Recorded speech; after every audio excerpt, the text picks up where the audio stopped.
What is up, guys, and thank you so much for tuning in to another video. In today's video, we're going to check out 5 things that will help you improve in the new Call of Duty World War II. So let's check it out. Don't let them lie to them. Give them evidence of heaven when you ride through them. We gotta tell them it's something better in heaven, embedded in everything ever since ever been evident, excellent, and it's God.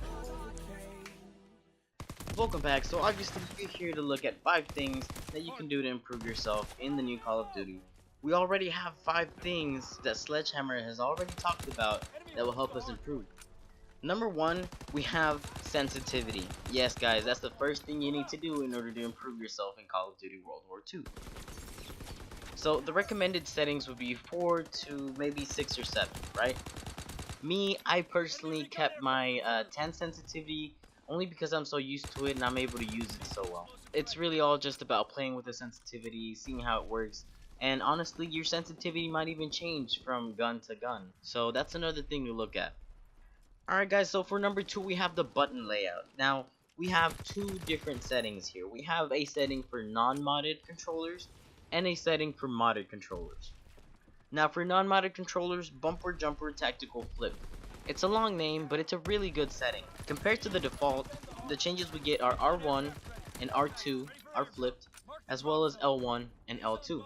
That means that our fire weapon and ADS are going to be now L1 and R2. Our tactical is going to be L2, and our lethal grenade is going to be R2. The tactical side of that is that whenever you hit R3, you get to slide, or in this case, dolphin dive, right?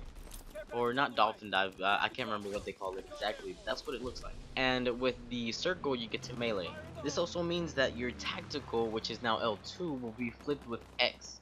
So that means you'll be able to jump with L2 rather than X. And now you will be able to throw tactical equipment with your X button, or whatever the equivalent for the Xbox controller is. For modded controllers, I mean like Scuff Gaming controllers, or controllers like that that have pressable buttons in the back, whether you use pads or actual buttons. I think the tactical button layout would be great. It switches your R3, which is your right joystick, and your circle, so you will melee with your circle button and you will crouch or prone or anything like that with your R3 joystick, which makes it really awesome because while you're going prone or crouching or whatever you're doing, you get to aim while you're doing that, and that's really helpful once you're in a tough situation. Alright guys, so for number 3 we have the HQ firing range.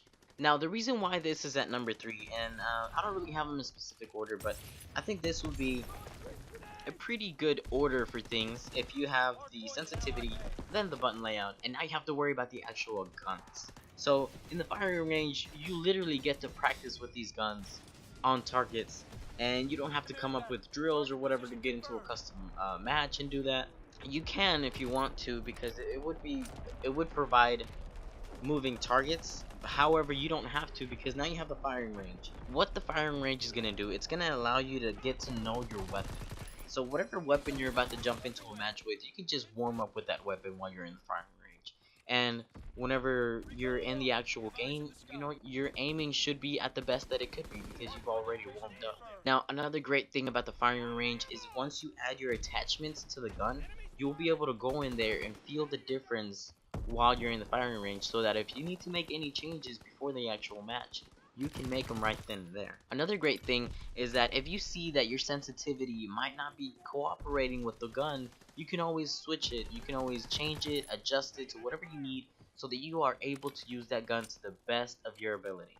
Alright guys, so moving on to number 4, we have the 1 versus 1 battle pit. Yes guys, we have a 1v1 setting with leaderboards and everything. As you guys can see on the screen here, it's gonna be a pretty big deal. You get to come up to this place and actually watch people play. So while you're watching, you get to learn from the people that are actually playing, how they play, what they do, what they don't do. This allows you to learn a lot of different playstyles and allows you to actually come up with a strategy to counterattack those playstyles. You get to see how a lot of players actually think, what they're gonna do. It allows you to really gain a whole lot of knowledge on different playstyles, different players, and not only, you know, being able to counterattack them, but actually being able to improve yourself as well. You see something that is working really well, if you implement it, if you can make it work as well for you, that's great. You're gonna be able to jump into a match, implement this new strategy, this new playstyle that you have learned from somebody else, and you can even dominate the competition. Another great thing about this is you can actually make friends through this, and when you guys jump into a match, if you guys are like toe to toe and you're top of the leaderboards or whatever, if you guys jump into a match, you guys are gonna wreck the competition. You guys already know exactly how you guys are gonna play. You guys already know what strategies to use, how to make up for each other's weaknesses and stuff like that. So this 1v1 battle pit is not really just for competition against others to see who's the better guy, but it's also a huge learning setting that you can take advantage of if you decide to, you know, actually sit there and watch and learn rather than just sit there and watch and, you know, cheer on, which is also a great thing. It's really good, but in an improvement setting, this is what you want to do. Alright guys, so for number 5, now that you guys have the gun skills to actually reach all the score streaks you want, whether it's the high score streaks or the low score streaks, you have, let's say, a care package, right? And you get a score streak you've never used. This is something great. You get to use score streak practice. Now, I don't really know for sure if that's exactly what it's going to be called. The great thing about this is you get to literally learn how to use every single score streak. That means that whenever you jump into a game, you're going to be able to maximize casualties whenever you're using that score streak. Not only that, that means that whenever you get a whole new score streak that you've never used before, or that you've only used a minimum amount of time, it doesn't mean that you're not going to use it properly, because you're going to have that score streak practice to help you out. Alright guys, thank you so much for watching this video. If you enjoyed, don't forget to leave a like down below. And if you want to see more content like this, more improvement things that you can, you know, kind of look forward to for the Call of Duty World War II, the new Call of Duty that's coming out in November, guys, leave a comment down below. Hit me up on my Instagram, on my Twitter, anything you guys would like to see, what weapons will drop, anything guys, really anything. Let me know down in the comment section down below. And thank you guys so much for watching again. It's been wonderful to be able to provide this for you guys. And it's your boy Angel X. Have a wonderful day. Peace.